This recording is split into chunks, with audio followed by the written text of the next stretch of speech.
तो hello everyone, आज की वीडियो में कुछ इम्पोर्टेंट जो कि टॉपिक होंगे उनके बारे में आपसे बात करेंगे। तो आपको वीडियो को पूरा देखना है क्योंकि हम लोग यहाँ पे सारी इम्पोर्टेंट इन्फॉर्मेशन आपसे शेयर करेंगे, ठीक है ना। क्योंकि इस टाइम पे बहुत सारे प्रॉब्लम्स को फेस कर रहे हैं स्टूडेंट। यहाँ पे हम एसएसएल की वेबसाइट पे पहले आएंगे और आपको कुछ इन्फॉर्मेशन, बेसिक इन्फॉर्मेशन आपको शेयर कर देते हैं, ठीक है। यहाँ पे पहले आपको रिजल्ट की इन्फॉर्मेशन यहाँ पे आपको बता देते। पहले यहाँ पे हम सेलेक्ट कर लिया हमने, ठीक है। यहाँ पे सेकंड सेमेस्टर के 5 कोर्सेज़ का रिज़ल्ट आ चुका है, ठीक है। और यहाँ पे 4th सेमेस्टर के 5 कोर्सेज़ का रिज़ल्ट आ चुका है, जैसे कि आपको पता है, ठीक है। बहुत सारी कंडीशन में ए बी, ठीक है, और एफ़ देखने को मिला है, ठीक है ना। तो ए बी वाले तो एसएल कैंपस जाके वहाँ पे बात करें। एफ़ वाले एक बार ये सोच ले कि उन्होंने एग्ज़ाम सही करा है नहीं करा है, ठीक है। और मेरे अकॉर्डिंग अगर आपका सेकंड सेमेस्टर में एफ़ आए या फिर 4th सेमेस्टर में एफ़ आए, ठीक है, तो आप उस एग्ज़ाम को नेक्स्ट ईयर में आप दे देंगे। सेकंड वाले 4th सेमेस्टर में देंगे और 4th वाले 6th सेमेस्टर में एग्ज़ाम देंगे और उसको क्लियर करने की कोशिश करें और भागम दौड़ी से बच जाएंगे, ठीक है। तो इतना मेरे अकॉर्डिंग यहाँ पे सही है। सेकंड सेमेस्टर का रिज़ल्ट भी आ चुका है, ठीक है। और सभी कोर्सेज़ के एडमिशन भी शुरू हो चुके हैं, जो कि स्टूडेंट डैशबोर्ड पे जाके आपको देखने को मिल जाएंगे। यहाँ पे स्टूडेंट डैशबोर्ड आपको दिखला देते हैं, ये रहा। इधर आप लॉगिन करोगे तो आपको देखने को मिल जाएंगे, ठीक है ना। यहाँ पे तो यहाँ पे बीए प्रोग्राम, ठीक है, BA programme, BA honours, BA English honours, ठीक है, पॉल साइंस ऑनर्स, ठीक है, और बीकॉम जो है प्रोग्राम और बीकॉम ऑनर्स, ये सारे कोर्सेज़ के एडमिशन शुरू हो चुके हैं। फ़ीस आपकी 3875, ठीक है, और 4275, ठीक है, 4675, 5K, ठीक पहुँच चुकी है आपकी यहाँ पे, ठीक है। जो ऑल सब्जेक्ट में पास है उनके लिए ये फ़ीस है। किसी एक सब्जेक्ट में ईआर हो या फिर कुछ भी हो, ठीक है, उनके लिए ये फ़ीस है एक सेमेस्टर में, ठीक है। अगर 2 सेमेस्टर में हो, ठीक है, जैसे इन केस फर्स्ट या सेकंड या फिर 3rd और 4th सेमेस्टर में, तो उनकी 46 तक पहुंच चुकी है। और अगर किसी की ज़्यादा ही बैक है तो उसकी 5K तक पहुंच चुकी है फ़ीस, ठीक है ना। अब ये तो आप पे डिपेंड करता है आपका रिज़ल्ट कैसा है, ठीक है। एडमिशन का लिंक मैं डिस्क्रिप्शन में दे दूँगा, उसको आप देख लेंगे ईज़िली और अपना जो भी प्रॉब्लम है उसे अपने देखकर सॉल्व कर लेंगे, ठीक है। यहाँ पे सबसे मेन चीज़ फ़ीस की बात कर रहे हैं। देखो, पीए प्रोग्राम का एडमिशन आज ही शुरू हुआ है मॉर्निंग में, ठीक है। तो फ़ीस प्रॉब्लम ये हो रही है कि फ़ीस पे कर रहे हैं, ठीक है ना, फ़ीस कट हो गई लेकिन वहाँ पे फ़ीस स्लिप नहीं आई, ठीक है। इन केस आपको 1 आवर वेट करने को बोल रहा है और फिर भी नहीं आया है, ठीक है ना। और नेक्स्ट पेमेंट का ऑप्शन दे दिया है, यानी कि 1 घंटे वेट करने के बाद आपके सामने नेक्स्ट पेमेंट का ऑप्शन उन्होंने शो कर दिया है। तो ऐसी कंडीशन में देखो, आपके सामने 7 डेज़ का मौका मिलेगा कि फ़ीस रिटर्न हो जाएगी, ठीक है ना।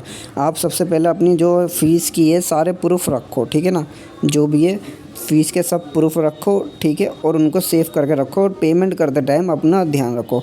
इन केस अगर आपका फ़ीस नहीं होती 7 डेज़ के अंदर आपकी फ़ीस आएगी, नहीं आती है, ठीक है, तो आप एसएल कैंपस जाओ, ठीक है ना।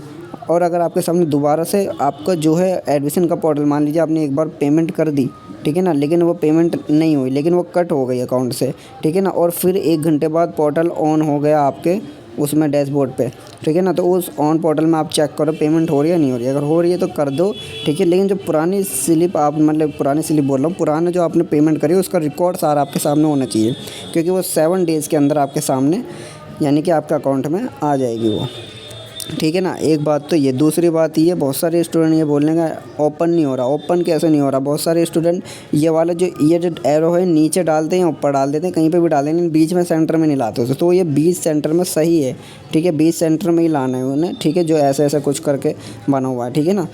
मान लीजिए किसी का 20, 1, 42 है तो ये बीच में है तो बीच में ही आना चाहिए, ठीक है ना। और सबसे मेन इम्पॉर्टेंट बात, दिसंबर जनवरी में एग्ज़ाम होने वाले हैं, ठीक है ना। आपको पता है 30 नवंबर से 5th सेमेस्टर, 20 दिसंबर से 3rd सेमेस्टर के एग्ज़ाम शुरू हैं आपके सामने, ये आपको पता है, ठीक है। यहाँ पे आपसे सबसे मेन इम्पॉर्टेंट इन्फॉर्मेशन मैं आपको दे दूँ, कुछ सिक्योरिटी आपके लिए रखी गई है, ठीक है। तो प्लीज़ इससे मेरी बात को ध्यान से सुनना, ये एसएल की तरफ से नहीं दी गई और ना दी जाएगी एसएल की तरफ से, ठीक है ना। क्योंकि यह पर्सनली जो स्टूडेंट इस प्रॉब्लम को फेस कर रहे हैं उनके नहीं है, उनको तो अच्छे से पता होगी। बाकी अगर नहीं करी आपने प्रॉब्लम फेस कोई तो अच्छी बात है, अदरवाइज़ आगे आपको प्रॉब्लम ना भी हो तो इसलिए, ठीक है ना। देखो सबसे मेन चीज़ आप एग्ज़ाम सेंटर आपका होगा, ठीक है ना। तो एग्ज़ाम सेंटर आपको मिलेगा, वो कहाँ मिले दिल्ली के पता नहीं, ठीक है ना। तो आपको क्या करना है, जहाँ पे भी आपका सेंटर हो, ठीक है, मैं भी इस टाइम पे आपको शायद ये पास सेंटर दे दे, क्योंकि फर्स्ट टाइम जो हुआ था एग्ज़ाम उसमें दूर दूर दे दिए इन्होंने, जिसमें बच्चों को 2-2 घंटे लग गए जाने में, और फिर वही बात है कि उनको प्रॉब्लम फेस करनी पड़ी, ठीक है। लेकिन मैं भी अब ये पास दे दे। अब पास देने के बाद तो आपके सामने मान लीजिए आपका एग्ज़ाम सेंटर है, ठीक है ना। अब आप यहाँ पे पहुँच गए, ठीक है। अब ए बी वाले स्टूडेंट देखो एग्ज़ाम देने के बाद भी ए बी आ गए बहुत सारे स्टूडेंट के सामने। मेन इंपॉर्टेंट यही क्वारीज है ए बी की, ठीक है ना। एफ़ वाला तो चलो एक बार में बोल देता है क्या चल यार अच्छा नहीं गया होगा एग्ज़ाम, एंड ए बी वाला क्या बोले, ठीक है। तो ए बी से बचने के लिए आपको यहाँ पे उपाय बता देते हैं। मान लीजिए आपका एग्ज़ाम सेंटर है, एग्ज़ाम सेंटर के बाहर स्लिप लगती है, ठीक है, बाहर लगती है स्लिप और अंदर भी लगती है, आपका रोल नंबर उसमें होगा, इसकी फ़ोटो लेके रख लेंगे, ठीक है ना। क्लासरूम के बाहर आपकी सीट की स्लिप लगती है, उस स्लिप की फ़ोटो लेके आप रख लेंगे, ठीक है ना। ये 2 प्रूफ आपके सामने होगा कि आपका एग्ज़ाम सेंटर यहाँ पे था और आपकी सीट ये थी, ठीक है ना, क्लासरूम नंबर ये था, ठीक है। और हो सके तो आप अगर हो सके वहाँ पे पहले तो आप देखो वहाँ पे साइन ज़रूर करेंगे अटेंडर सीट पे, ठीक है ना, और उसको अच्छे से चेक करेंगे, बिल्कुल ही अच्छे से चेक करेंगे और साइन वगैरह करेंगे, बिल्कुल नहीं भूलना। पेपर पे भी करना है अपने और अटेंडर सीट पे भी करना है साइन वगैरह, ठीक है ना। और हो सके तो आप उसकी फ़ोटो ले लो। देखो ये पॉसिबल नहीं है मेरे अकॉर्डिंग, मैं भी आपको बता रहा हूँ, हमें भी पता है एग्ज़ाम के टाइम पे टीचर फ़ोन बिल्कुल अलाउ नहीं करते, ठीक है ना। लेकिन जो बाहर बोर्ड पे स्लिप है उसकी फ़ोटो तो ले सकते हो। अंदर जो बाहर अंदर जाने जाके क्लासरूम के बाहर जो आपका पर्चा लगता है रोल नंबर वाइज, इसकी तो फ़ोटो ले सकते हो, अगर साइन की भी नहीं ले सकते, ठीक है ना। और बिल्कुल ये करने के बाद आपको एक तरीके से आपकी जो है प्रॉब्लम जो है ए बी वाली 50% आपकी ठीक हो जाएगी। मान लीजिए इन केस अगर किसी का एग्ज़ाम हुआ हो, ठीक है, और वो वहाँ पे गया हो देने लेकिन फिर भी ए बी आ गया तो 1% आपको भागना नहीं पड़ेगा, क्योंकि आपके सामने प्रूफ होगा कि सर ये मेरी क्लास थी वो थी।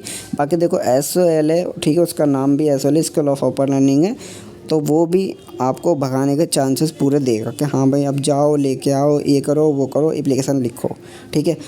तो आप अपनी सेफ्टी तो रखोगे ही रखोगे, बाकी आप साइन वाइन बिल्कुल मत करना भूलना, ठीक है ना। और अपने अटेंडर सीट देखना मत भूलना, क्योंकि बहुत मेन चीज़ है। अगर आपके एग्ज़ाम जो है पेपर्स भी ना गए ना SOL में, ठीक है, लेकिन आपके अटेंडर सीट गई तो भी आपका मामला सही रहेगा।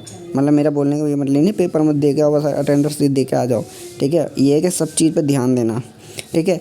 तो बेस्ट ऑफ लक जो आने वाले एग्ज़ाम है, ठीक है, उनके लिए सभी को तैयारी अच्छे से करो, क्योंकि ऑफलाइन एग्ज़ाम है। थैंक यू, वीडियो को लाइक करो, चैनल को सब्सक्राइब करो, थैंक यू।